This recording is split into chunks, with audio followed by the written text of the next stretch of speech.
Buenas noches, tengan todos ustedes. Siendo las 19:30 horas del 1 de abril 2019, tengo el gusto de abrir la sesión ordinaria número 252 de la Academia Nacional de Arquitectura, capítulo Monterrey. Académicos, arquitectos, profesores y estudiantes de arquitectura, amigos de la Academia y miembros de nuestra comunidad que esta noche nos acompañan, esta noche sean ustedes bienvenidos y muy especialmente al arquitecto Javier Arizmendi, nuestro ponente invitado. Agradecemos su presencia esta noche a todos los que hacen posible el capítulo Monterrey, para poder seguir trabajando y alcanzar el objetivo de conocer, dar a conocer y reconocer la arquitectura contemporánea, en especial a los amigos de la Academia por su invaluable apoyo. De VIP tenemos como amigos de la Academia a Armstrong, Castel, Cemex, Cemix, Crests de Acero, Gilsa, Grupo Tenerife, Multimedia, Natuzzi, Solatube, Unities Alliance Group y Versitalia. Y a nuestros amigos Interceramic, Cubrelam, Lion y Panel Rey. Les recuerdo que pueden seguir la información que publicamos en redes sociales en nuestra página que es www.anamti.org y seguir la videoteca de arquitectura más grande de México en nuestro canal de YouTube, AnaMTI-MX. También nos pueden seguir en Facebook y ahí tener las últimas informaciones. Buenas noches. Para disfrutar esta sesión les pedimos por favor apagar su celular, asegurarse de que no suene durante el evento, asimismo permanecer en su lugar hasta que concluya la sesión.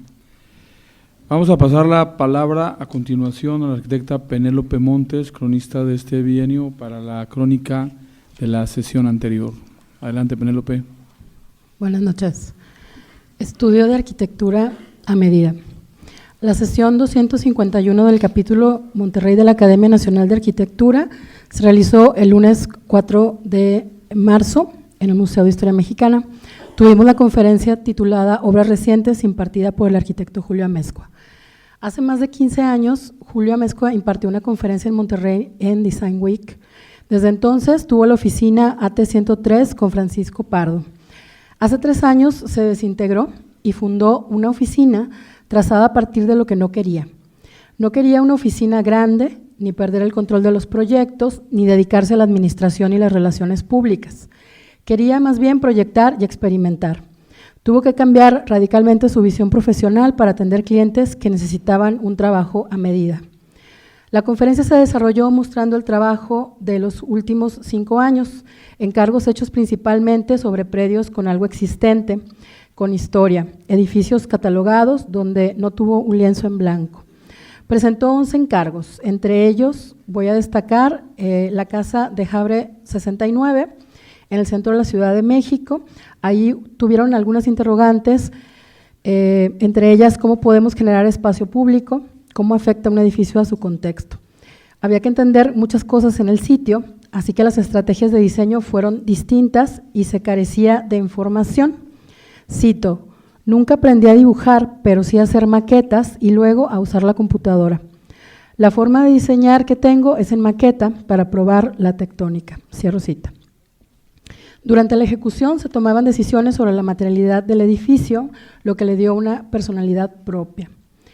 El siguiente proyecto fue el Mercado Milán 44, un edificio que tenía como uso refaccionaria, con una estructura racional que aguantó los sismos, necesitaba una reprogramación, reuso de la retícula estructural, un cambio de fachada y circulaciones, así como instalaciones nuevas.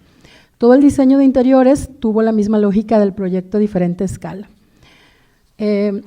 También presentó un mercado en colaboración con el despacho ARC 911, que fue un concurso, era un mercado turístico que muestra la gastronomía mexicana, que no tenía 70 años sin renovarse, eran 125 locales, 6,000 metros cuadrados, 1 año para ejecutar y trabajar con el edificio en uso, teniendo puntos estratégicos a intervenir como la cubierta, la fachada, los giros comerciales, la estructura y la infraestructura.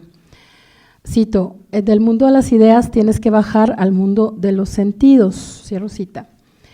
El siguiente proyecto que presentó fue un hotel en San Cristóbal de las Casas, un proyecto largo, complejo, desgastante con la comunicación con las instancias de gobierno. En Chiapas la paleta de materiales era muy rica, pero comentó que tuvo un shock cultural para el trabajar con personas que no hablaban español. Después de ahí pasó a un pequeño proyecto de 100 metros cuadrados, una mezcla entre galería, sastrería y tienda, donde el trabajo más fuerte del proyecto estaba en la parte conceptual, lograr que las personas se sintieran en otro lugar. La propuesta es Tomorrow Tailors en Ciudad de México. Ahí nos comentó que su desarrollo de proyecto incluye una parte conceptual, una parte esquemática, un arquitectónico y un ejecutivo. La referencia espacial de lugares donde te has sentido bien fue la premisa de diseño de este proyecto. Y cito, la arquitectura tiene que funcionar, es el primer objetivo, pero si la arquitectura no te emociona, para mí es una construcción más. Enseguida presentó una cueva, un showroom también de 75 metros cuadrados, donde desde el principio el encargo fue muy atractivo por esta posibilidad de intervenir una cueva natural y entendida como el primer espacio arquitectónico. Se hizo una pequeña excavación solamente para completar el área que necesitaba el programa. La propuesta incluía 2 flores, entre comillas, una saliendo de la cubierta y la otra del suelo, hechas con una resina que filtraba el aire al interior.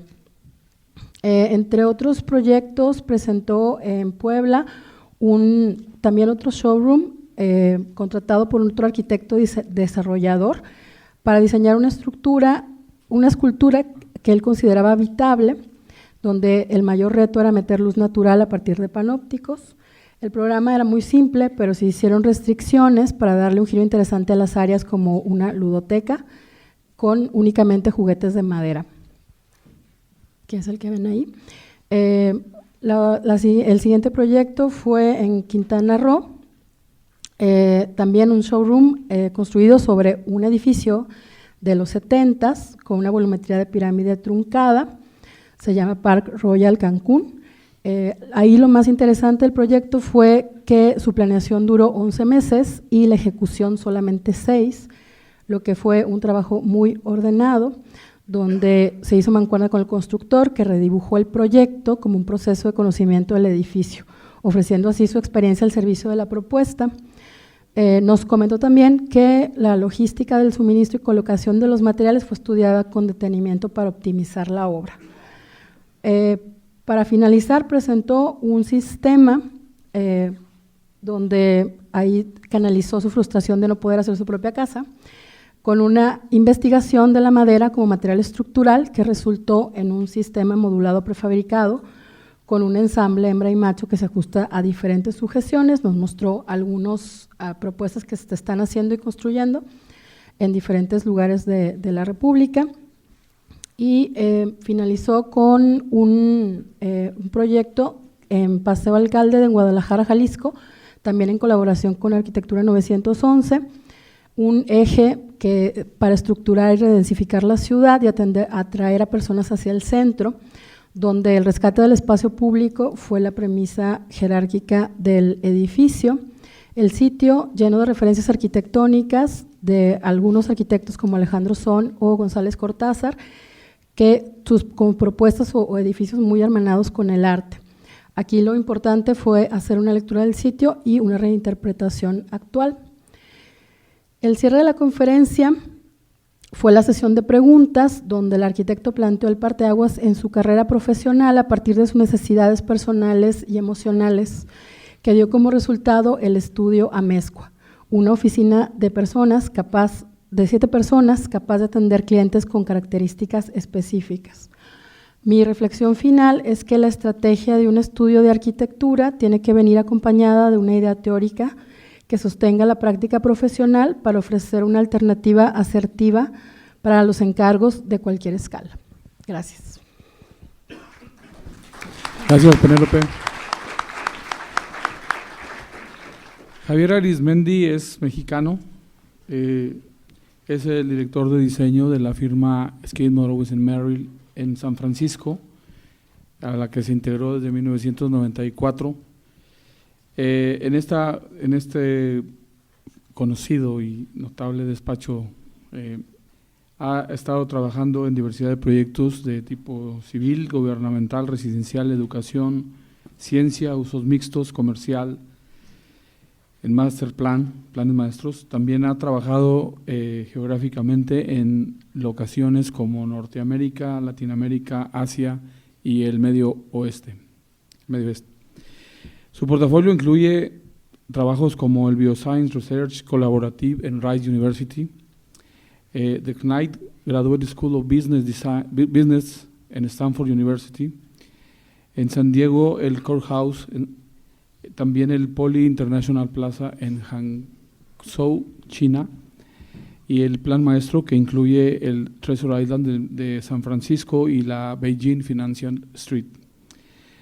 Este trabajo ha sido reconocido por el Global y Asia Pacífico de la Urban Land Institute.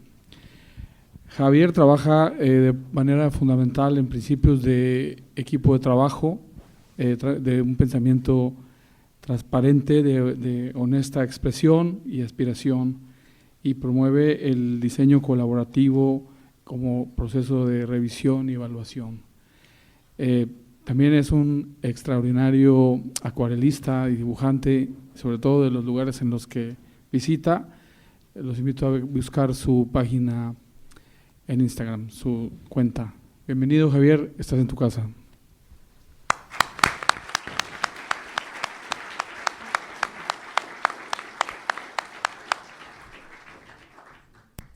Gracias por la introducción.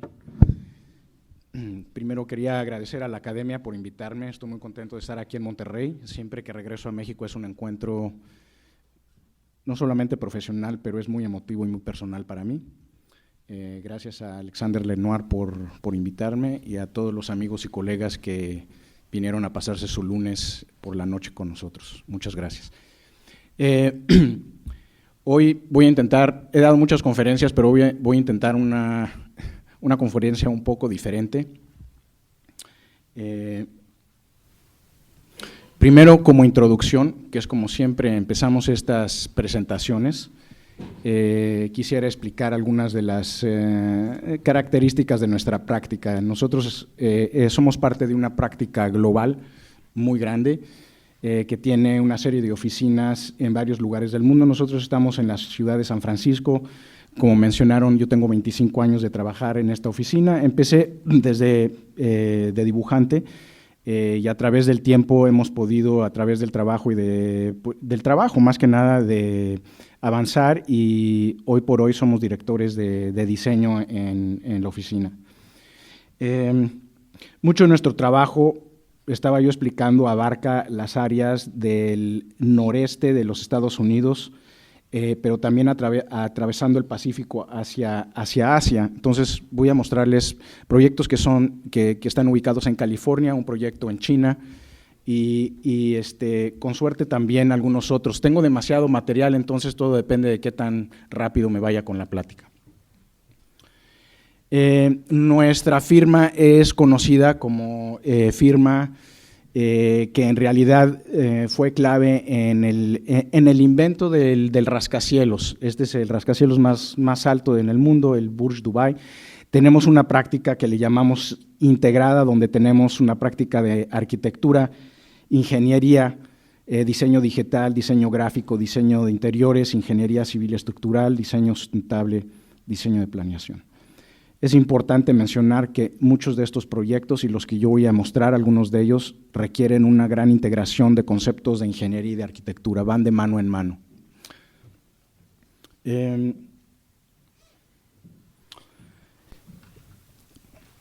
¿Cómo mantenemos una estética consistente a través de las oficinas? Tenemos una serie de valores. Los directores de diseño nos reunimos con frecuencia y hay una serie de preceptos que aquí simplemente resumimos en 3 principios: la simplicidad, la claridad estructural y la sustentabilidad.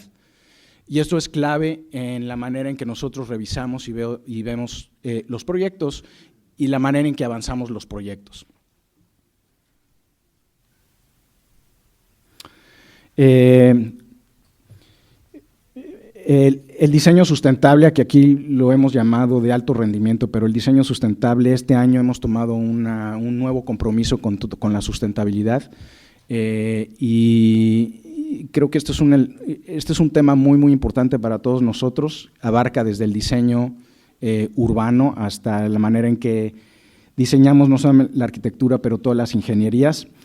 No voy a hablar mucho de esto, en algunos proyectos voy a hablar de esto. Yo tengo un interés más bien en cómo podemos arraigar los proyectos a su lugar, estudiando de manera intensa y con mucho cuidado el contexto climático único del lugar a donde practicamos. Entonces, si estamos haciendo un proyecto en México o en África, el proyecto debe ser diferente. Son diferentes microclimas, son diferentes contextos culturales y también climatológicos, y yo tengo mucho interés en el poder virar y no crear una arquitectura internacional, sino más bien arraigada a su lugar. Y espero que vean ese aspecto en el trabajo que voy a presentar, más la presentación no está tan armada enfocada en ese tema. Acabamos de montar una exposición en la Ciudad de México que se llama Arte, Ingeniería y Arquitectura. En realidad es una exposición que armó nuestro grupo de ingenieros estructurales. Ven algunas de las exhibiciones y es una exposición que está basada en la idea de que la ingeniería es íntegra a la arquitectura y es íntegra al arte. Hoy yo no voy a hablar de rascacielos. Tengo algunos proyectos que son altos, pero son de 200 metros hacia abajo y algunos que son mucho más pequeños. Entonces, quiero virar la presentación y no hablar del corporativo, sino hablar más bien de las pasiones que yo tengo en las artes plásticas y cómo estas ideas y esta pasión y estas actividades, que muchas veces no son públicas, sino son actividades privadas, me han servido para formar una visión de los proyectos y un análisis de las cosas que yo he observado y he podido aprender a través de los años. Entonces también le he llamado arte, arquitectura e ingeniería. Cuando yo estaba en la preparatoria tomando química, una vez me preguntó mi maestra qué quería estudiar, yo le dije que quería estudiar arquitectura y me dijo, no, tú eres muy listo, no estudies arquitectura. Y eso, la verdad que me descontroló, porque cuando me fui a la universidad, yo empecé estudiando física. Antes de esto, desde muy niño, mi abuelo era paisajista y desde muy niño íbamos a varios lugares de la República y hacíamos pinturas de los paisajes y yo viajaba con un grupo de gente mayor que yo, pero artistas, y esa actividad ha sido una actividad que ha sido mi pasión y ha sido privada, pero muy importante para mí en torno a la misma profesión, pero también de una manera emocional, porque siempre que me pongo yo a hacer esto, conecto con México, conecto con mi pasado, conecto con mi abuelo. Y yo armé esta presentación, yo nunca he dado esta plática, pero está enfocada hacia quién soy yo, no como dirigente de un corporativo, sino como persona. Esta es una foto que creo que tomó Alexander una vez en Puebla. A ver si funciona esto. ¿Puedes picarle? Creo es un video.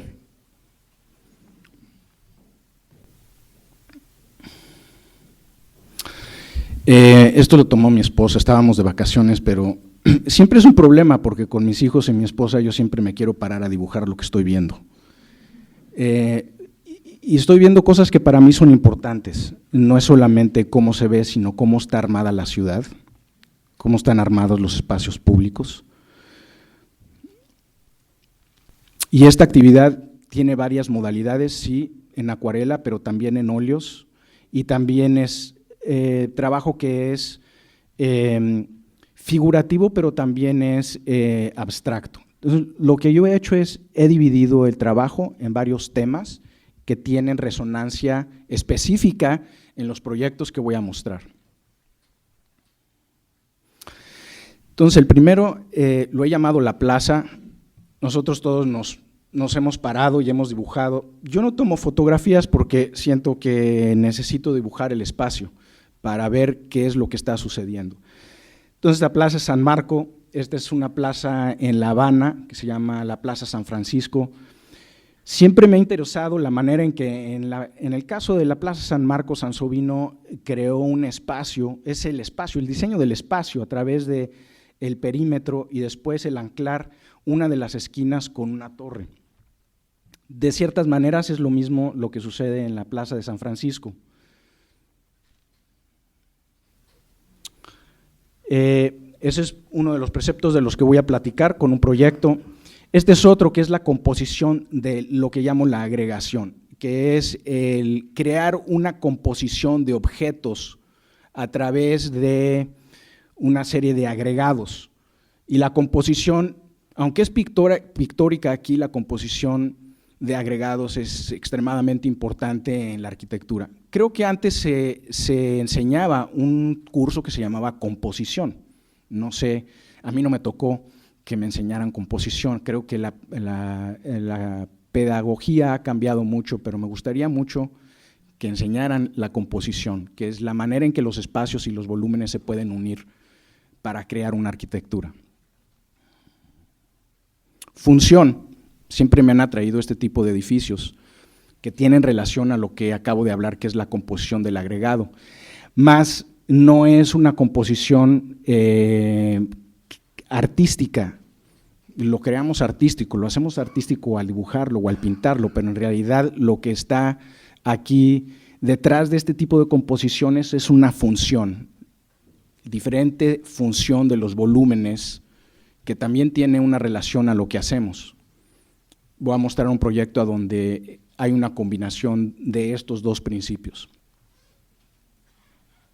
Hay otro tipo de composición que no es el agregado, sino la subtracción. Entonces, a veces la arquitectura se pudiera ver como, en un lado, la composición de agregados, pero también hay veces que uno quiere hacer un objeto, y en ese objeto voy a enseñar un proyecto a donde el concepto fue la reducción para crear una composición de subtracción. Este otro es el patio, entonces es la plaza, pero a una escala mucho menor. Lo que me ha interesado del patio es cómo también se puede utilizar como una estrategia para armar una serie de funciones o de volúmenes alrededor del patio. Voy a mostrar un proyecto que tiene también este principio. Y le llamé la calle y la torre. Muchas veces nosotros diseñamos torres, pero lo que es más importante es la calle. Cómo podemos fortalecer el espacio público y crear actividad a nivel calle. Y eso se ha perdido mucho. La torre no es tan importante, sino la manera en que podamos fortalecer el entorno del espacio público. Perdón, bueno, no explicaba mucho de qué se tratan, pero este es en Oakland. Esta es la Catedral de Guadalajara que hice en 5 minutos, es una de las calles que desemboca, pero me llamó mucho la atención la manera en que ancla la calle y la esquina, el elemento vertical de la catedral.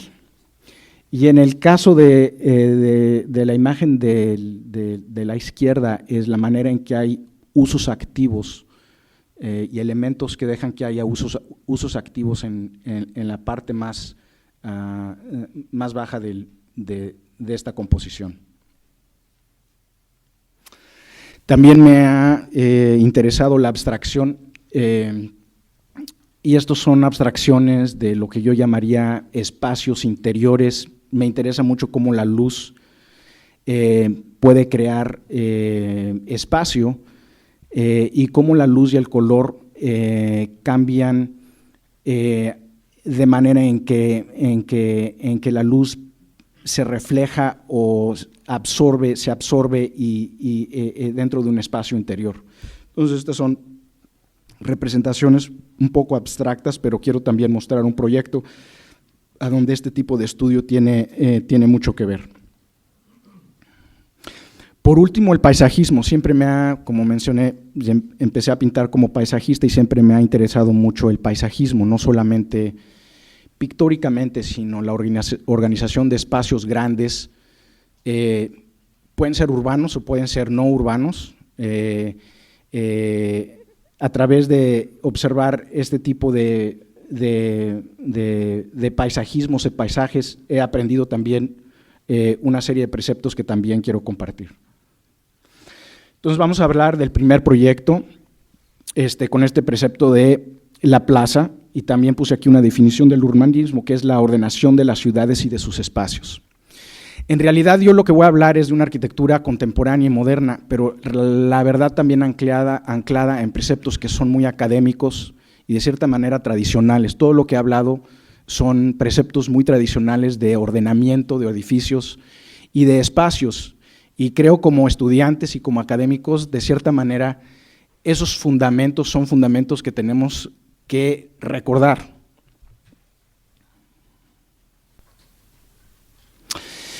Ok, el primer proyecto es un proyecto que hicimos, es un headquarters en un lugar que se llama Guangzhou, en China. Ahora es una ciudad pujante, pero cuando nosotros fuimos, que fue hace 20 años, no lo era. Y el sitio que nos dieron fue esto. Llegamos al sitio y era un nada. Entonces muchas veces salir al sitio es el tratar de descubrir qué es lo que define el espacio. Y en este caso había dos elementos, que es esta pagoda, este cerro, pequeño cerro con la pagoda, y esta área de agua que se une a un río que queda enfrente de nosotros. Además de eso no había ningún contexto. Entonces nuestro primer instinto fue crear una plaza, un cortil, un jardín, inspirado en algunas de las cosas que mostré, la Plaza de San Marco, la Plaza de San Francisco, pero también en los jardines tradicionales en el sur de China, porque China también es regional, es diferente, de región en región. Y la idea era el unir este río a través de agua, y ese pequeña franja de agua que enseñé en la primera fotografía, pero también unir el paisaje de la pagoda a través de una composición diagonal, una plaza que invitaba no solamente las vistas diagonales, sino también el unir esos dos paisajes en un cortil, ¿okay? Y también atraer una serie de brisas que venían en esta dirección para ventilar estos espacios. Entonces, una serie de bosquejos también que definen diferentes caracteres de los paisajes o de los jardines del proyecto. Entonces, hay una serie de elementos bajos, que son este y este, que en plano son más importantes, y después aquí en plano casi desaparecen dos torres que son casi gemelas, no son gemelas, pero son casi gemelas, pero pueden observar que los lobbies y los espacios están completamente abiertos a la intemperie, y la idea era crear un recorrido cubierto alrededor de la plaza.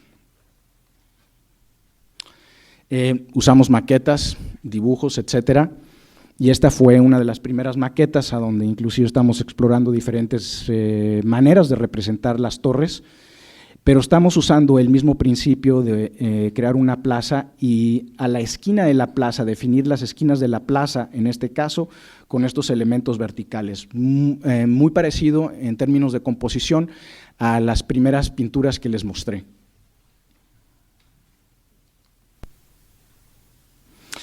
Esto también era necesario no solamente para ventilar, etcétera, y mantener las vistas, pero había otro proyecto que venía al lado, a donde lo que queríamos también era preservar vistas, luz y ventilación. Este es el proyecto ya terminado. Estos son los jardines del interior, los dos edificios al flanco que son pabellones de exhibición, y las dos torres, nosotros estamos en la torre del lado sur, la torre del lado norte. Como les mencioné, una de las cosas también que nos interesó fue este tipo de espacios que tienen resonancia a los espacios que nosotros conocemos de cortiles también, de patios interiores, a donde el agua es un elemento importante, y este tipo de arquitectura de mallas y de perforados y espacios semiabiertos con este tipo de pues, elementos delicados de arquitectónicos. Y nosotros lo que hicimos fue reinterpretar ese tipo de arquitectura de una manera mucho más muscular y mucho más monumental, pero usando algunos de los materiales como la madera y estas mallas que vienen dándole a dar una escala y también una resonancia cultural al proyecto. No estamos haciendo una arquitectura que es contemporánea, pero estamos tratando de arraigarla en un clima y una cultura específica.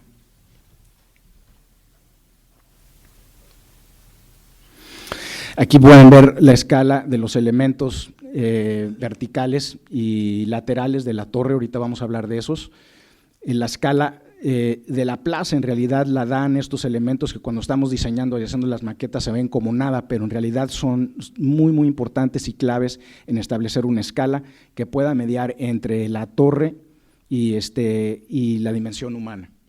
Nos interesa también, como margen aquí también, la manera en que podemos introducir lo que voy a llamar también es un regreso a una arquitectura humanista. A través de detalles y a través de escala vamos a ver también algunos ejemplos de este tipo. Este es uno de los ejes a donde se ve al fondo el lado sur de una de las torres. Y ahora voy a hablar acerca de las torres en sí.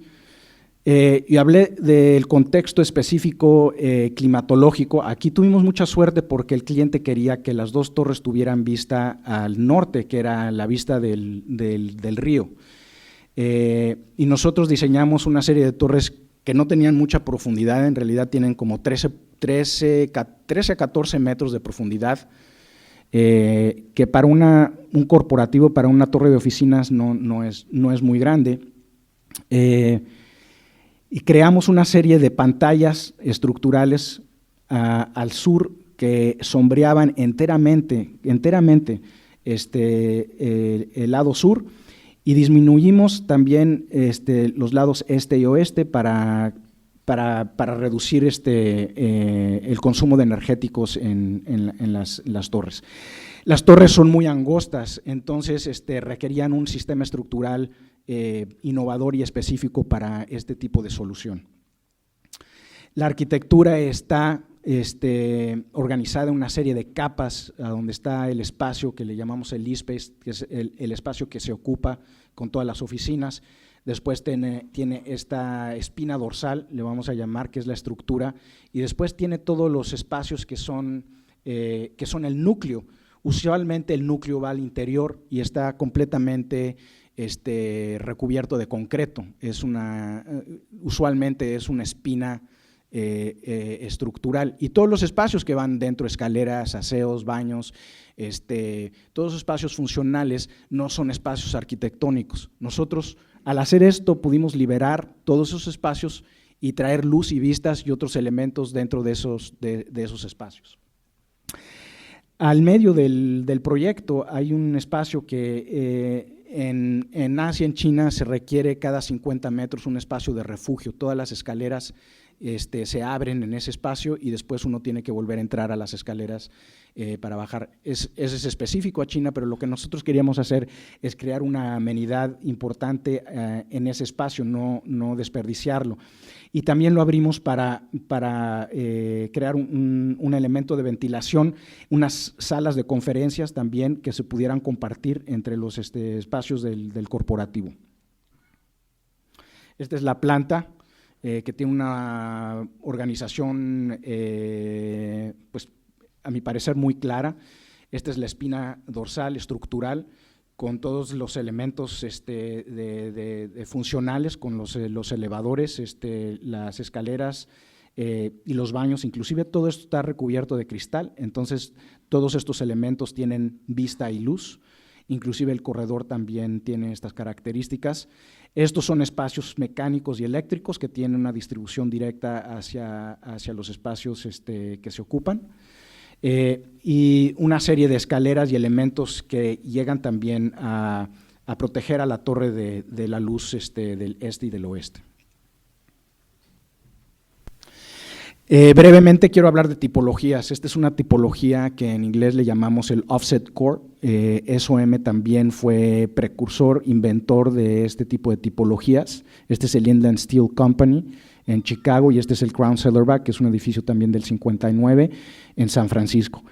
Entonces nosotros lo que hicimos es en realidad avanzar o reinterpretar una tipología con una serie de elementos nuevos. Y creo que también es importante entender y aprender cuáles son las tipologías que pueden también ser usadas para avanzar nuestras tareas. No siempre tenemos que inventar, sino simplemente adaptar o entender qué ha sido el pasado, porque nuestra profesión es una profesión creo que compartida. No siempre estamos inventando, sino siempre estamos agregando. Estos son los alzados. Me voy a ir un poco más rápido, una sección, otros alzados hacia el sur. Hicimos varios estudios de esta espina dorsal, diferentes geometrías, análisis estructurales, y también vimos qué tipo de malla tenía mayor aprovechamiento para sombrear el edificio del sur. Al final de cuentas fue la más sencilla, que probó ser la más eficiente estructural, desde el punto de vista estructural, pero también desde el punto de vista sombras. Esta es la composición ya del proyecto terminado. Esta es una serie de láminas de los preceptos estructurales. No voy a entrar en detalle, pero es simplemente aquí en el plano hay una serie de elementos a los costados que tienen una serie de diagonales que son diferentes a los elementos del centro. Los elementos del centro no tienen esas diagonales, excepto en ese espacio que les mostré de área de refugio, a donde también aprovechamos para transferir todas estas cargas estructurales hacia la espina dorsal. Entonces, a la mitad del edificio se transfieren estas fuerzas a la parte trasera del edificio. Estas son los otros ejes estructurales que no tienen ese elemento, sino son más normativos. La parte de enfrente es simplemente una retícula. Una retícula es un marco. Y la parte de atrás tiene una serie de diagonales. Aquí se está mostrando son dos diagonales, esta es una. Y esta es la segunda. Esto aquí muestra dos partes del núcleo, tiene dos series de elevadores, se dividen, esta es la parte baja y esta es la parte alta, pero al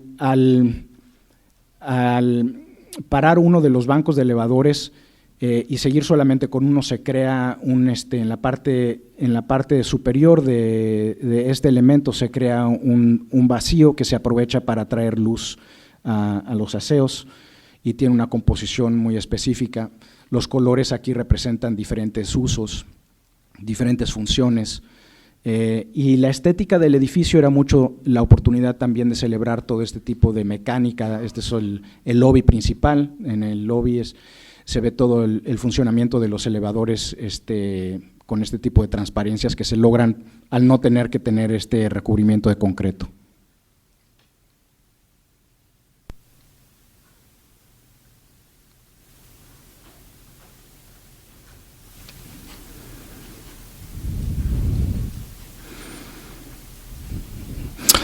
Entonces, a resumir, estas mismas ideas de entendimiento de cómo se forma el espacio público, cómo se puede anclar con elementos verticales este tipo de espacio, de una o de otra manera yo siento que consciente o inconscientemente fueron parte de la composición de este proyecto.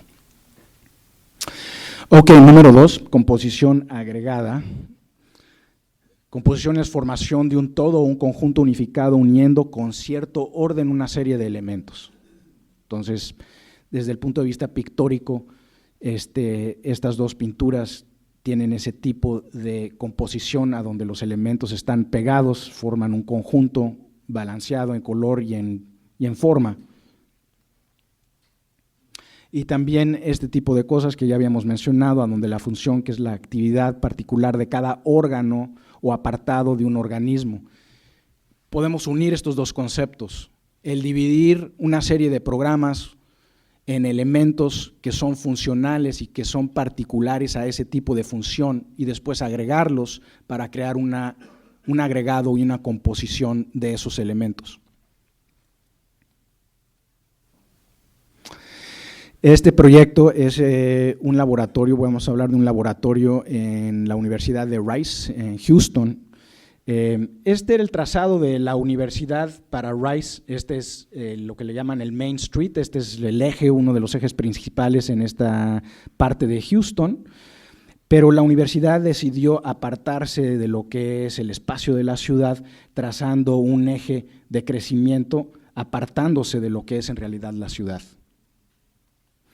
El proyecto, este es el sitio del proyecto, lo que es interesante, este es el campus de la ciudad y esto es el centro médico de Houston y pueden ver la densidad y el tipo de arquitectura y de urbanismo que constituye el centro médico de Houston, que tiene la misma densidad que Lower Manhattan y la densidad que es mucho menor de la Universidad de Rice.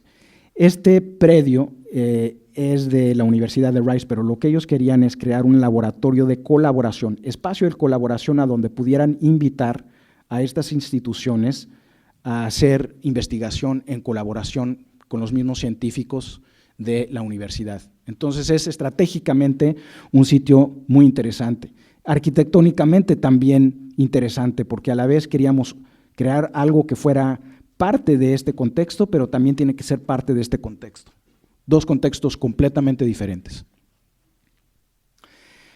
También un paréntesis aquí, muchas universidades ya no tienen el espacio para seguir creciendo hacia el interior. Entonces hemos visto muchos proyectos en donde todos estos terrenos que estaban descuidados antes, ahora son la cara pública de las universidades. Antes era el centro, ahora estos mismos predios, porque ya no tienen hacia dónde crecer, se enfrenta y se encuentran estas instituciones con la ciudad. Y creo que ese es un tema que hemos visto, voy a enseñar otro proyecto, en muchos proyectos que son académicos, es cómo se reencuentran las instituciones de educación con las mismas ciudades a las que pertenecen. Y esta era la puerta era un enrejado y hay una puerta y si te metes ahí adentro encuentras la universidad, pero este era el frente que le daban a la ciudad. Entonces parte de lo que nos pidieron es crearle otra cara a la universidad, una cara pública y una cara urbana. Contexto también, una serie de árboles muy bonitos y una arquitectura también, hablamos del contexto que es neogótica, pero pueden ver los materiales, tiene mucho el tabique, el ladrillo rojo con una piedra también que es de Texas, y esos materiales también fueron claves en crear una arquitectura que fuera de la institución. Entonces, nuevamente es ver cuál es el contexto y responder al contexto. Nos interesan hacer otra vez proyectos que son vanguardistas, pero no anónimos, sino muy anclados a su contexto. Al contraste, estos son los edificios del centro médico, que son más anónimos, son institucionales y tienen otro tipo de presencia y otro tipo de requisitos. Ok, entonces aquí está la universidad, este es nuestro terreno y este es el centro médico. Este es el eje que les enseñé al principio, ¿no se acuerdan? Aquí está Main Street y aquí está el eje con el que ha crecido la universidad. Y se planteó hacer otro eje de expansión que anclara este predio o este terreno con el resto de la universidad al introducir este eje de expansión lateral a 90 grados del original. Este es el campus como existía hace 10, 15 años cuando hicimos este proyecto. y este era el plan de expansión, el master plan, a donde hay este eje que termina en este terreno que es el que estaba en cuestión. Entonces, esta es la planta que nosotros propusimos, vamos a regresar una, sin expansión, ¿ok? Pero estamos aquí ya definiendo un eje que se encuentra con ese eje de expansión, a donde se puede unir y terminar en un espacio público, un espacio abierto. Y esto como colectivo, este proyecto tenía que ver mucho con la colaboración. La primera colaboración es la colaboración con la ciudad, el crear una cara pública de apertura y de bienvenida y no una barrera y una pared de separación. Esto también es importante porque la misma plaza entra, hay un auditorio, todos los espacios grandes de presentación, etcétera, vienen también unidos a esa plaza, y lo que hemos hecho, lo que hicimos también es crear ese foco social, pero también abrimos todos estos ejes para crear una serie de espacios y de corredores permeables hacia las calles laterales también. En volumetría, la idea entonces era crear una cara. Teníamos esta cuestión de diferentes escalas, desde la casita hasta el edificio del hospital, y entonces usamos esta estrategia de crear una composición de volúmenes que tenían cada uno una función diferente, pero también nos dio la oportunidad de crear este tipo de escala a donde pudiéramos escalonar de un contexto a otro contexto, y a la vez crear una serie de elementos que pudieran responder de una manera más directa al programa y a la función. Entonces esto se une al precepto que estaba yo planteando al principio de crear una composición de agregados. Cada uno de estos agregados tiene una función particular. A la vez eso nos da una estrategia urbana para responder al contexto. Esto también nos daba la oportunidad de crear un elemento alto que pudiera sombrear, crear una sombra. Houston también tiene a veces un clima difícil, pero un espacio público que tuviera una sombra la mayor parte del día.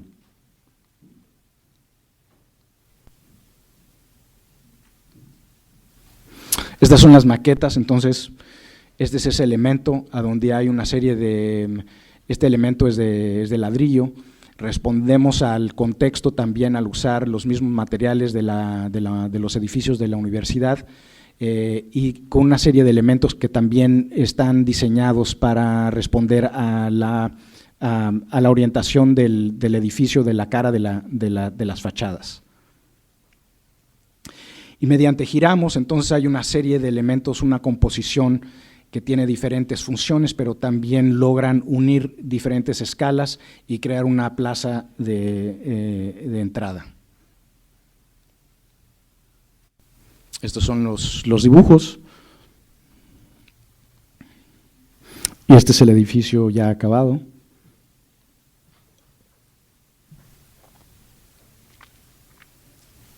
Aquí se puede apreciar esa diagonal que viene haciendo el segundo eje de expansión de la universidad.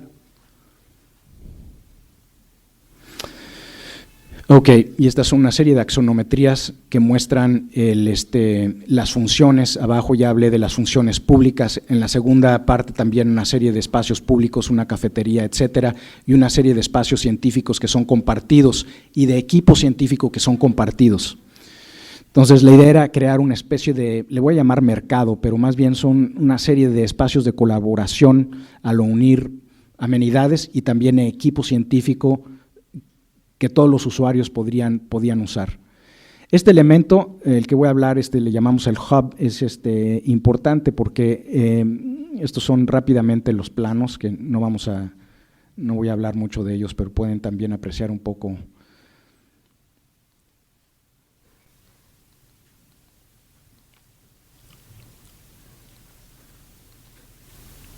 Ok.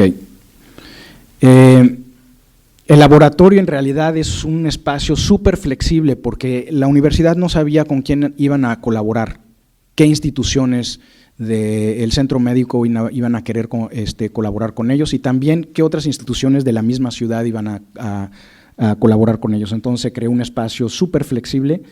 Estas son las oficinas de los investigadores, y este elemento es a donde están todos los estudiantes que están apoyando todos los equipos que apoyan a estos, lo que llaman Principal Investigator, están todos localizados en este elemento aquí. Una de las cosas que vimos es que al tener este tipo de silos de bioquímica y de física, etcétera, no hay colaboración. Entonces, ¿cómo es que podemos crear colaboración? Es una de las cosas que descubrimos, no es tanto sacando a los investigadores principales, sino creando una serie de conexiones, de espacios a donde las gentes que están alrededor de estas personas pudieran hablar entre ellos. Y uno de los temas también que teníamos como reto es en un edificio vertical, es cómo te comunicas, qué tipo de colaboración, qué tipo de interacción puedes tener tú con otros científicos o otros grupos en otros pisos. Entonces, el elemento que les voy a mostrar, de muchas maneras el diseño trata de crear una serie de colaboraciones también verticales.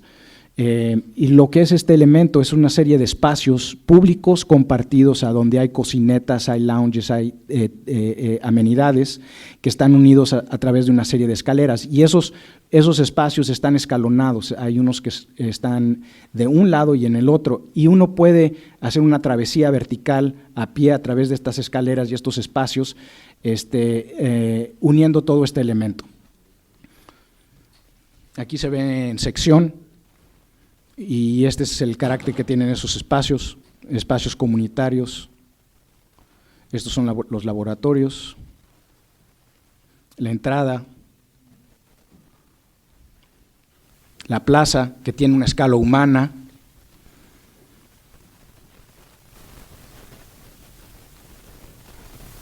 Esta es la entrada, centro de conferencias.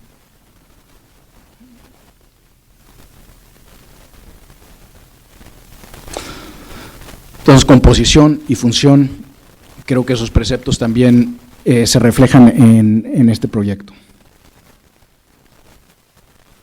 Ok, entonces hablamos de la composición aditiva, ahora voy a hablar de la composición subtractiva.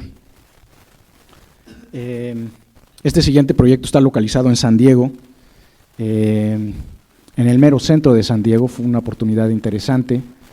Es una corte de justicia que tiene mucho volumen de actividad todo el día, y creo que hay aproximadamente, bueno, estos son los datos, y los datos simplemente quieren aquí comunicar que es una corte con mucha actividad día a día. Y el proyecto está localizado en este lugar, a donde había una falla sísmica que atravesaba la corte existente. Entonces, lo que el dueño quería, y nuestro cliente, era crear y tiene un terreno mucho más pequeño, es una nueva tipología, que es una torre de cortes, y también consolidar otros tipos de cortes y de espacios que querían consolidar en este mismo edificio. Entonces, ¿cómo hacer esto? A la vez, este edificio, que es el que era existente, se iba a demoler para crear un espacio público. Hay un futuro parque, un espacio público. Tiene un puente que también conecta con un edificio que queda al costado, y también con una cárcel central a través de un túnel.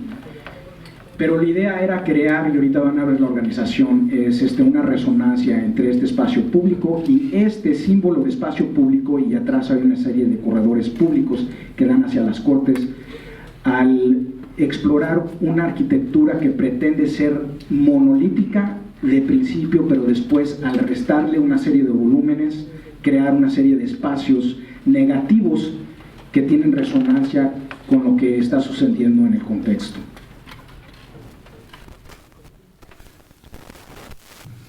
La organización de la parte de abajo de las cortes es la parte más activa, con la conexión al puente. Tiene una serie de cortes y de espacios importantes de asamblea.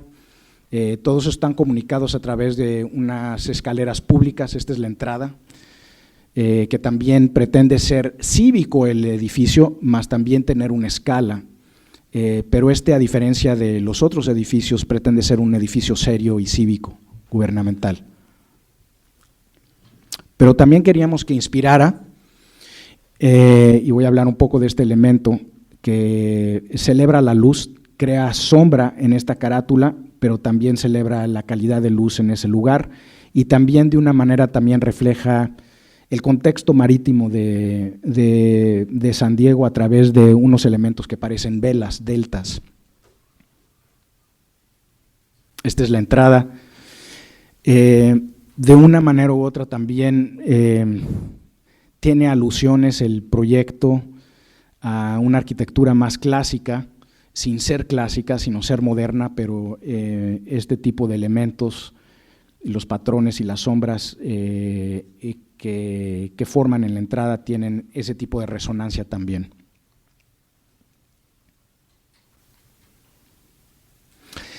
En la parte de arriba hay dos bancos de elevadores, uno sirve la mitad, el otro la otra mitad, y hay una serie de espacios que son 4 cortes por piso.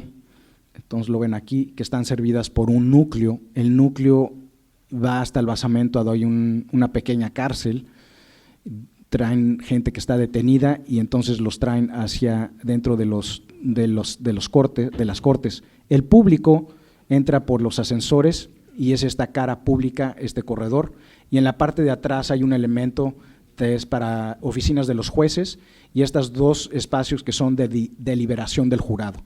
Y aquí de cierta manera también hay una segregación funcional de cada uno de estos elementos que no es muy diferente también a la actitud que tomamos con los otros edificios que presenté.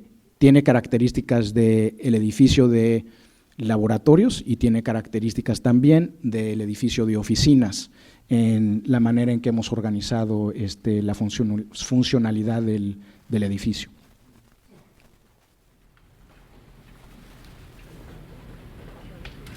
Aquí muestro otra vez estas tipologías. Aquí agregué el proyecto que mostramos hace algunos minutos, más esta también. Entonces y este tiene un programa mucho más complejo, porque son solamente oficinas, pero este tiene una serie de espacios y funciones más específicas y más complejas.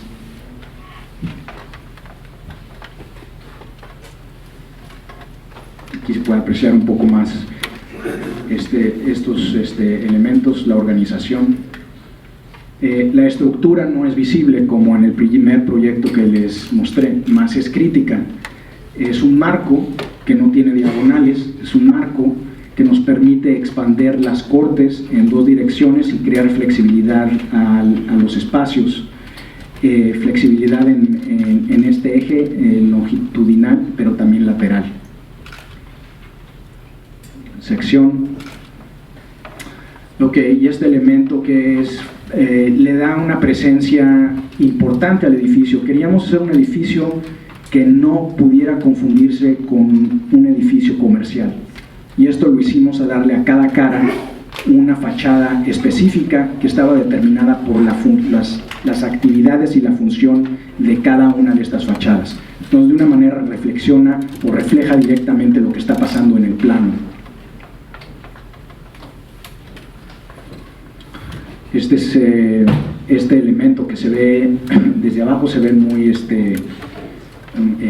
no muy pesado, pero hay una serie de elementos estructurales que apoyan, suspenden todo este elemento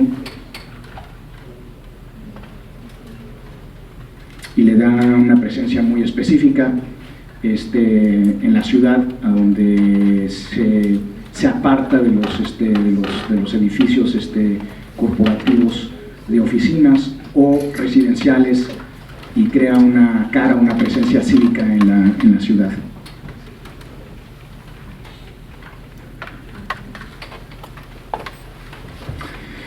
Este es el corredor público. Introducimos la idea del detalle de la madera en todos los lugares a donde la gente tocaba. Nos interesaba también mucho poder mantener la dignidad de todos los usuarios, inclusive la gente que está presa o detenida, que tuvieran dignidad al presentarse en la corte.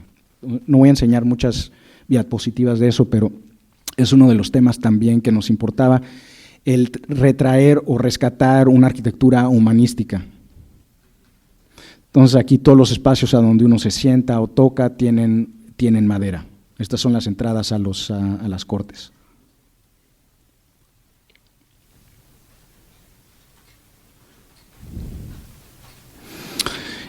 Estos son los precolados, concreto, con una serie de acabados diferentes, algunos reflejan más, algunos son más opacos, pero le dan este juego vertical a las fachadas. Ok, entonces creo que de una u otra manera esta idea y estos estudios tuvieron alguna influencia en esta idea de la composición subtractiva. Patio es una tipología en la cual las funciones están organizadas en torno a un espacio central. Y estos son dos ejemplos. Este es muy viejo, este es un templo egipcio, pero en realidad influenciado por la arquitectura romana, en la parte un poco más, ya que los romanos estaban en Egipto, entonces uno ve este tipo de escalas, este tipo de espacios mediterráneos, que tiene una escala también muy personal. Otra vez el espacio formado por una serie de elementos al costado, y después el formar entradas, templos que organizan la procesión de un espacio a otro. Este es un espacio en Guadalajara, la catedral aquí está también del otro lado, y es interesante también reflexionar de dónde vienen estos espacios, porque tienen historias muy viejas. Este es un edificio de la Escuela de Medicina en UCLA, está terminado. También el mismo tema, al empezar la universidad ya no tenía terrenos, este es el terreno que nos dieron, este es Westwood, pero el terreno es este de aquí, a donde lo que antes eran, había esta idea también de crear una serie de ejes o de conectividad. Este es otro tema que siempre nos interesa, es ver cómo podemos reforzar una serie de preceptos que ya están ahí en estos lugares, al tener una intervención que puede ser tan chica como esta, pero que puede tener trascendencia en unir y reforzar no solamente los espacios públicos, sino todo el concepto de todo el campus. Entonces este era nuestro terreno, que era una entrada vehicular a donde había 3 estacionamientos, entradas y salidas a este estacionamiento. Aquí había otro estacionamiento, y aquí había un corredor también de vehículos, y había una plaza que estaba a 1,5 niveles más alto que el terreno. Entonces, ¿cómo conectar esto con esto? Esta es la plaza que define todos los edificios del centro médico.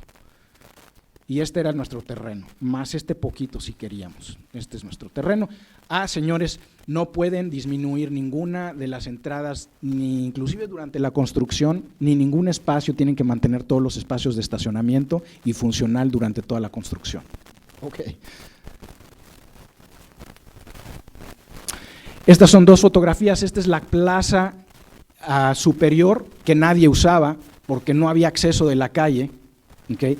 Y esta es la entrada a donde pueden ver algunos de los estacionamientos, arbolada, muy bonita. Además había aquí una arboleda muy bonita, le llaman el jardín botánico, que en realidad no es un jardín botánico, pero es un elemento importante. Entonces el contexto, regresamos al contexto. Entonces nuestra intervención era, primero que nada, es una de conectividad, conectar la plaza superior con la plaza de entrada a través del edificio. Si pudiéramos conectar de una u otra manera la gente que vive de este lado, muchos de los cuales son estudiantes, a través de nuestro edificio, crear un edificio permeable, no cerrado, sino que invita también, a través de esto que se llama el cortil, crear una corte, un patio abierto al exterior. Y alrededor una serie de espacios que definen la mecánica pedagógica de la Escuela de Medicina, que son estos pequeños espacios, cuartos, para pequeños grupos que estudian casos a través le llaman problem-based learning, y esa es una de las características de esta escuela. Entonces, a nosotros también nos interesaba celebrar eso y crear actividad alrededor del patio y también presentar eso como la cara principal al público. Y unido, también esto tiene que ver con lo mismo que yo estaba platicando, que es la decomposición del edificio en elementos funcionales, entender su funcionalidad y después entender la composición y cómo unir estos espacios en composición, los volúmenes y cómo unir estas actividades, porque ahora lo que hemos hecho son dos, es un espacio, un aro de actividad y otro aro de actividad, a donde creamos también una volumetría más alta de un lado, creando un sombreado, pero también rompiendo la escala hacia lo que se creó, que fue no un acceso vehicular, sino peatonal, para la gente, estudiantes que viven de este lado, un acceso peatonal que une todo el campus, y también este jardín botánico en este lado. Y también una escala, una relación entre elementos que también eran existentes, que era importante para el proyecto. Tiene una serie de estrategias de sustentabilidad donde se aprovecha 30% de lo que era el edificio, lo dejamos a ventilación abierta, todos los espacios de conectividad, de circulación, de peatonal, digamos, de gente, los dejamos a la intemperie y el cliente nos apoyó en esto. Están cubiertos, pero están completamente ventilados, entonces disminuimos la ventilación el 30% por el 30%. Y algunas otras estrategias, no voy a entrar en detalle. Esa es la marca, es el trazo de la huella del edificio, pueden ver lo que era antes, y lo que hicimos fue desviar esta entrada para que todavía pudieran tener todas estas entradas a los estacionamientos, pero en realidad esto no lo ves, no lo sientes. No voy a explicar mucho los planos, pero este es un gran salón de varios usos, una serie de espacios que son también para oficinas, pero también para presencia, acceso a visitantes, gente que visita, etcétera. En la parte, en la segunda planta es a donde hay esta conectividad a través del patio y una gran escalera que comunica al patio superior, un auditorio, estos salones rojos que son los problem-based learning, y después una serie de elementos más grandes que son de seminario y de case studies. Pueden ver aquí los ejes que introducimos para tener acceso a esos espacios que quedan a la periferia. Estos son los planos superiores. Una serie de oficinas y espacios más pequeños que son parte de este volumen. Y esa es la sección conceptual del patio. Esta presencia es importante, queríamos dar a este espacio como simbólico, la carátula que define el espacio del cortil. Esta es la entrada. Y estos espacios, otra vez, la arquitectura es una arquitectura trayendo los mismos materiales del contexto, en este caso del campus de UCLA. Entonces, voy a regresarme uno. Esta es la cara pública de UCLA hacia Westwood, que la intención era dar una bienvenida y una escala humana. Esta puerta es un zaguán que está abierto todo el día, lo cierran en la noche. La entrada de automóviles a los estacionamientos es discreta. Es la entrada. Y esa es la parte peatonal que se creó con relación a los jardines botánicos. Y este es el espacio interior, este es el auditorio. Otra vez, el humanismo en el detalle. Creamos una serie de espacios a donde la gente puede esperar a entrar a los salones y que son sociales, tienen electricidad y tienen iluminación. La idea es que uno puede estar ahí con su computadora y crear una serie de espacios sociales, táctiles también. Entonces el detalle y el diseño de estos elementos, muy importante, de barandal a la periferia, y este es el día que se abrió el proyecto. Yo iba hablando con diferentes gentes, les decía cómo les gusta el edificio, yo no me identificaba como el arquitecto, simplemente estaba tratando de ver si gustaba o no gustaba. Pero ha tenido mucho éxito, ese espacio también se aprovecha para graduaciones y para otro tipo de actividades, entonces es un espacio a donde toda la escuela de medicina puede tener un anfiteatro. Transparencia hacia el exterior, auditorio. Esta es la parte de la entrada de la plaza elevada. Ok, entonces es el concepto del patio. No, ¿cómo vamos en tiempo?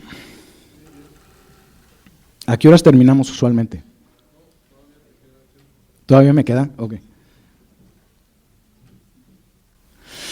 Ok, el siguiente, quiero hablar un poco de algunos proyectos que hemos hecho a donde, lo llamé la calle otra vez. Lo que intento con esto es tratar de entender cómo podemos reforzar el espacio público, desde las aceras y a donde transita el peatón, y cómo podemos crear una serie de espacios activos en la ciudad, no de vehículos, sino de gente. Y muchas veces estos vienen acompañados con torres y proyectos grandes. Descuidamos mucho este aspecto, que es el aspecto de la primera planta. Este proyecto está localizado en la ciudad de San Francisco, es un edificio de apartamentos. Toda esta zona es una zona nueva de densidad con diferentes edificios importantes con diferentes alturas. Nuestra oficina hizo el master plan, fue un master plan que se creó después del sismo del 86, a donde muchas de estas entradas, había una carretera, unas entradas elevadas que estaban en este corredor, esas se dañaron, se vinieron abajo, se creó un espacio público en todo el frente de esta área de San Francisco hacia la bahía, pero también se ha planteado más y más la idea de crear más verticalidad y más densidad. Esta es un render que hicimos con una maqueta digital. Nosotros recreamos, nuestra oficina recreó toda la ciudad de San Francisco con elementos inteligentes. Entonces aquí está no solamente cuál es la forma de cada edificio y cuál es el uso de cada edificio, sino cuál es el uso y cómo está registrado en los archivos de la ciudad. Y hemos trabajado mucho con la ciudad. Nos han pedido con esta herramienta para entender la morfología apropiada para esta densificación, porque podemos sombrear, podemos también modelar corrientes de aire. Es una herramienta muy útil, importante para el diseño urbano. Ok. Y este edificio, cada uno de estos predios se subastó, fueron una serie de competencias, esta fue una de las competencias que ganamos. La entrada del puente, me voy a regresar uno, aquí está. La entrada del puente hacia Berkeley es por este lado y entras a San Francisco en realidad de esta manera, a donde este elemento, este elemento se vuelve un elemento entre otros que crean una entrada a la ciudad de San Francisco desde esta dirección. Queríamos también responder al contexto. Hay una serie de edificios también de ladrillo, de tabique, que tiene industriales de otro pasado, ¿no? Algunos todavía en uso, que tienen otro tipo de materiales y escala. Entonces nosotros respondimos a ese tipo de escala, no solamente en la base, sino repitiendo esa escala y después introduciendo una serie de elementos que también distinguieran a este edificio no como parte del contexto comercial, sino como un elemento, un edificio residencial, y ahorita vamos a ver cómo.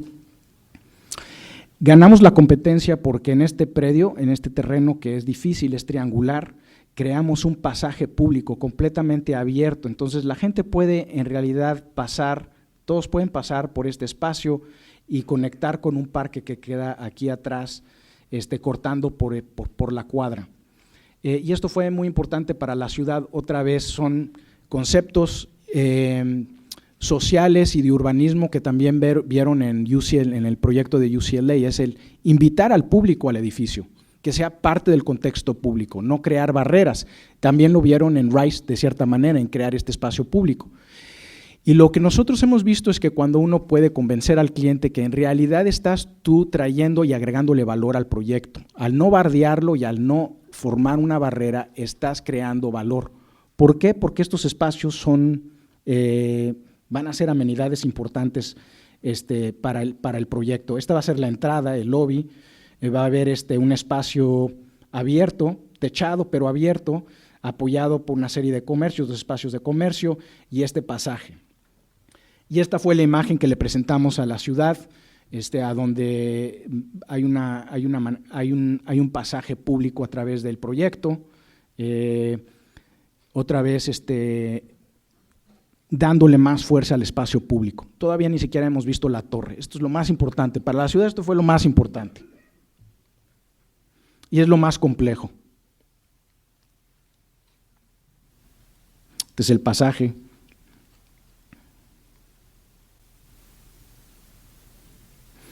Una terraza en nivel 6. Y esta es la presencia del edificio con una serie de balcones que tienen un recubrimiento, unos elementos también. Hablamos de la subtracción, este es otro ejemplo de este concepto de la subtracción, a donde hay una serie de subtracciones en las esquinas que están forradas de terracota, que vienen a tener una relación con los edificios del contexto original. Aquí pueden ver ese tipo de edificios de los 1910, 1900, 1920, y responder a ese tipo de escala, y también poblarlos con gente al crear una serie de balcones que entonces introduzcan también esa escala humana en una manera vertical. Este edificio está en construcción, estas fotografías las tomé la semana pasada, está por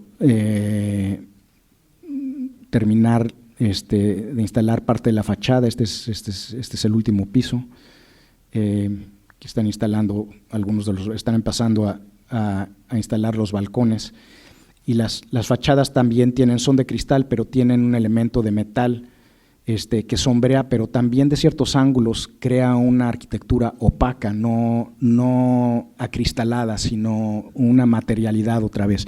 Todos los edificios que yo he mostrado no son acristalados, tienen opacidad, que también es otro concepto. Me gustaría también hablar en algún momento de la opacidad como una estrategia para responder al contexto climático y también cultural del lugar. Entonces, en este contexto, el tabique, la terracota, pero también el metal eran elementos importantes del contexto histórico de esta área, donde había gente que trabajaba el metal y los edificios son de tabique.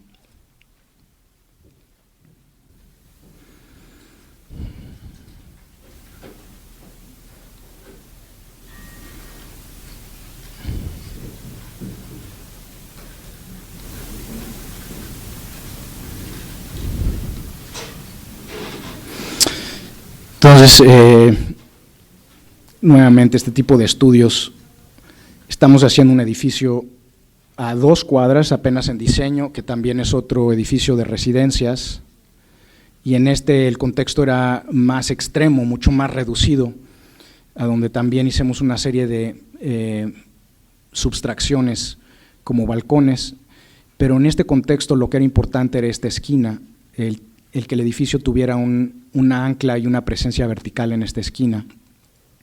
No voy a mostrar mucho, pero este tipo de estudios en donde los elementos verticales puedan anclar una calle y tener presencia vertical es parte de la idea de este edificio, a donde la esquina tiene una volumetría diferente y otro tipo de uso.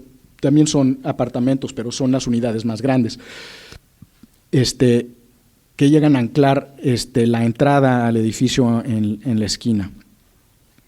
Este edificio se ve desde una manera tangente, en realidad nunca ves toda la cara porque está cubierta por otros edificios, más bien ese es este elemento que es el importante.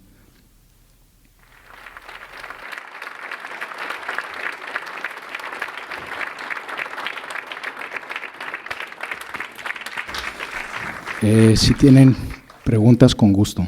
Lo que intenté es darle una cara personal al trabajo. Nosotros trabajamos en una organización muy grande, pero nosotros nos esmeramos en hacer una arquitectura que es contextual, humana, de lugar. No nos interesa hacer una arquitectura anónima, internacional, nos interesa aprender de qué se trata el lugar y nos interesa mucho el observar, nos interesa mucho la arquitectura. Yo soy apasionado también de la arquitectura, pero no solamente de la arquitectura moderna, sino creo que pudieron ver también. He aprendido mucho al estudiar y ver arquitectura clásica, arquitectura egipcia, arquitectura en todos lados. Hay cosas muy interesantes de las que podamos aprender. Y el dibujar y el estudiarlas es parte de los 30 años o más que yo he estado practicando, y creo que nos dejan consciente o inconscientemente con muchas lecciones. Entonces, esa parte personal es la que yo quería presentar. Yo nunca he presentado una presentación de este tipo, pero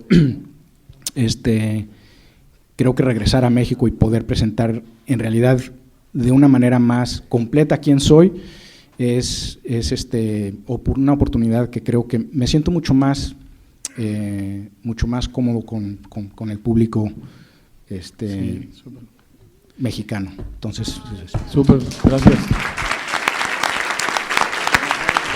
Gracias por compartir de los dibujos. Tenemos tiempo para unas 3 preguntas. Agradecemos ser breves en la pregunta. ¿Me gusta levantar la mano? Pregunta 1. ¿Comentario? Óscar Bulnes. Pues sí, prácticamente, ¿cómo le va, arquitecto? Felicidades por su exposición extraordinaria. Sobre todo, hice una reflexión muy importante con la ciudad nuestra, en donde está en África, en una serie de lugares cuyo contexto es importante.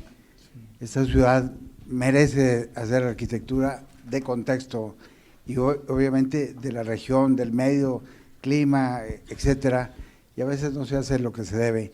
Le felicito por su trabajo en lugares donde tienen temperaturas extremas, arideces, en lugares donde refleja la arquitectura esa condición con una modernidad, pero al mismo tiempo la conservación del espacio. Me imagino que la cultura y el medio ambiente que vio y seleccionó el tipo de proyectos. Felicidades. Sí, gracias. Sí. Además, ese es un tema, también pudiéramos hablar de todos los proyectos y otros también en ese contexto, es la materialidad también, los materiales del lugar, la respuesta climatológica, cultural, el formar ciudad, todos esos temas. Y creo que ahora la imperativa de sustentabilidad nos da la oportunidad de responder de manera pasiva, con estrategias pasivas, y esas todas son oportunidades. ¿Cómo orientamos el edificio? ¿Qué materiales? ¿De qué tamaño son las aperturas? No es todo acristalado, sino puede ser opaco. La opacidad nos da la oportunidad de crear aperturas específicas para ese tipo de contexto y con materiales también que son del contexto. Precisamente el no uso de cristales en esa forma masiva, sino contextualizada con el lugar. Lo felicito de nuevo. Gracias. Bueno, francamente yo lo quiero felicitar ampliamente porque es algo de lo que yo he siempre puesto, no sé, hace poco hubo una reunión en donde quieren hacer un Monterrey diferente y yo lo que les proponía es de que tenemos muchos ejemplos de países que se han desarrollado en tan poco tiempo y han hecho unas estructuras increíbles.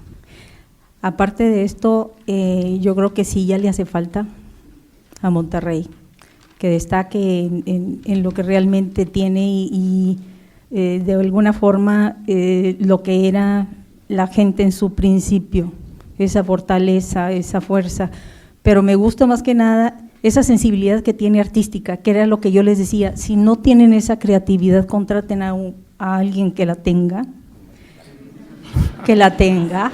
para que pueda construir cosas que realmente valgan la pena. Y eso es lo que quiero felicitarle. Yo creo que sí hace falta eso que dice usted de las proporciones, de las, pues todo lo que nos ha presentado realmente, porque sí hace falta. Yo veo por más edificios y cosas que hagan, hace falta mucho. Y el Monterrey que tenemos aquí en el centro y todo eso es una pena, francamente. Y yo creo que hay gente muy capaz que puede desarrollar eso. Pero usted nos ha venido a poner un ejemplo y creo que lo hace de una forma muy integral porque habla del espacio, habla de la gente, habla de las costumbres, habla de los diferentes materiales, pero más que nada lo admiro por su creatividad, por la forma no nada más externa, sino la interna que nos ha presentado. Es una maravilla lo que ha hecho. Yo lo que trato es de, si yo veo algo que me conmueve, lo quiero dibujar. Hay gente que lo quiere vivir, que lo quiere retratar, y yo lo quiero dibujar. Y creo que de ahí surge, no es tanto la creatividad, sino el sorprendernos, el poder después de muchos años volvernos a sorprender, ir a estos lugares, sorprendernos, sí. Y ir a lugares que nos conmuevan, realmente que nos conmuevan, porque esas son las lecciones para mí. He tenido la oportunidad de ir a muchos lugares, afortunadamente, pero a todos los estudiantes, de una u otra manera, hay que ir a ver estos lugares, porque en las fotografías y en los libros no los ven. Tienen que ir porque la arquitectura son espacios. De alguna manera tiene que haber más becas, tiene que haber el esfuerzo de ir y ver estas cosas. Y toma tiempo, toman muchos años el crear una reflexión. Ahora, en torno a Monterrey, toda la ciudad está en evolución. Monterrey es una ciudad en evolución. Yo tenía otra presentación que era acerca de la densificación y la verticalidad. Decidí no hacerla. Y yo sí creo que se puede tener una densificación y verticalidad, pero contextual. No en una manera homogénea, sino en una manera inteligente y también muy propia de Monterrey. Que tiene Monterrey, esas sierras no las tiene en ningún lado. Y debería haber un plan urbano que responde específicamente a la belleza de esas sierras, porque esos perfiles que se ven cuando uno sale y das vuelta y hay otro, y das vuelta y hay otro, eso es lo que le da identidad a Monterrey.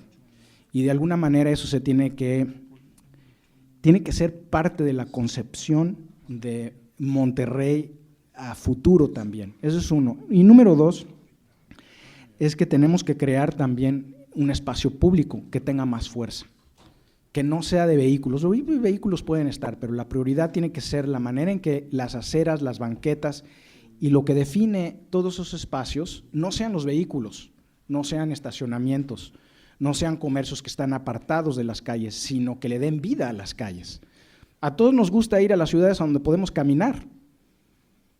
Ese es el ejemplo, y no se tiene que inventar, es simplemente aprender de lo que ya hemos vivido y rescatar y traer ese tipo con una serie de políticas que no creo que sean tan complejas o tan difíciles. Pero todas las ciudades están en evolución y todos tienen los mismos problemas. Todo esto son los mismos temas. Vas uno a un lugar, a otro lugar, es el mismo tema, la densificación, la verticalidad. ¿Cómo le vamos a hacer para poder hacer eso, pero también no estropear nuestro patrimonio histórico, etcétera? Todas esas cosas se pueden lograr y hay muchos ejemplos, Hoy hablábamos, hay ciudades en Europa no tienen más de 6 pisos, pero tienen una densidad mucho mayor, no tienen rascacielos. Hong Kong tiene puros rascacielos, una densificación muy importante, pero tienen mucho espacio abierto. Entonces, creo que se pueden hacer, son dos extremos. No hay que tenerle miedo a la densificación, creo que esto va a suceder, nada más hay que hacerla de una manera sensible, inteligente. Exacto, yo le hablo desde el punto de vista artístico, como artista plástica, y eso es lo que quisiera yo ver. Yo veo sus edificios y he visto en lo que presentó desde el principio, son obras de arte en construcción. El interior, nada más de entrar se maravilla uno, se siente uno agradable, se siente bien el espacio, que está pensando también hasta a la gente que está en prisión, ¿no? Esos que se ven como pequeños detalles, pero es importante, es humanista total y además esplendoroso lo que está haciendo. Felicidades. No, quiero decir una cosa más, me acordó. Sí. Yo soy director y estoy al frente de estos proyectos, pero estos proyectos son la labor de mucha gente. Y yo no quiero apropiarme como otras gentes de toda la labor de un grupo que es extenso. Muchas veces estas construcciones llevan miles de gentes. Trabajo intelectual, trabajo laboral, y es un arte, es una práctica que es social. Me gustaría que de una u otra manera la práctica reconociera esto más. O sea, se tiene que reconocer que hay gente que tiene la visión o está al frente, pero no es solamente mi trabajo. Hay un despacho de gente que ha estado conmigo mucho tiempo, colaboradores de todo tipo, ingenieros, estructuristas, paisajistas, etcétera, etcétera. Y de una u otra manera creo que la profesión tiene que cambiar. Cuando uno va al cine, uno ve en la pantalla toda la gente que colaboró. Hay un director, pero está toda la gente. Nosotros en la arquitectura, yo no sé por qué nos gusta mucho ser los únicos, pero en realidad es una labor de mucha gente.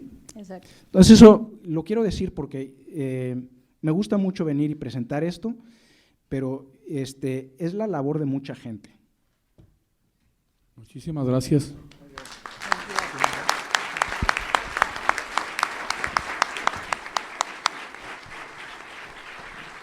Muchas gracias, Javier, por esta ponencia fantástica. Te invitamos a que pases con nosotros para darte un pequeño reconocimiento.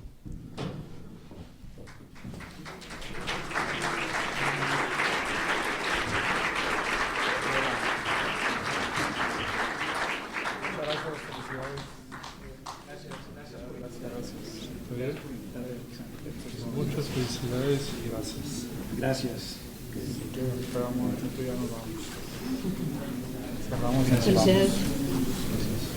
Gracias.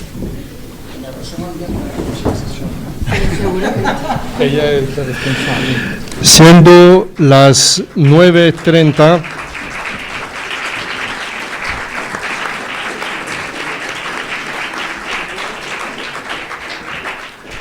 siendo las 9:30 de la noche, declaro concluida esta sesión. Muchas gracias a todos y muy buenas noches.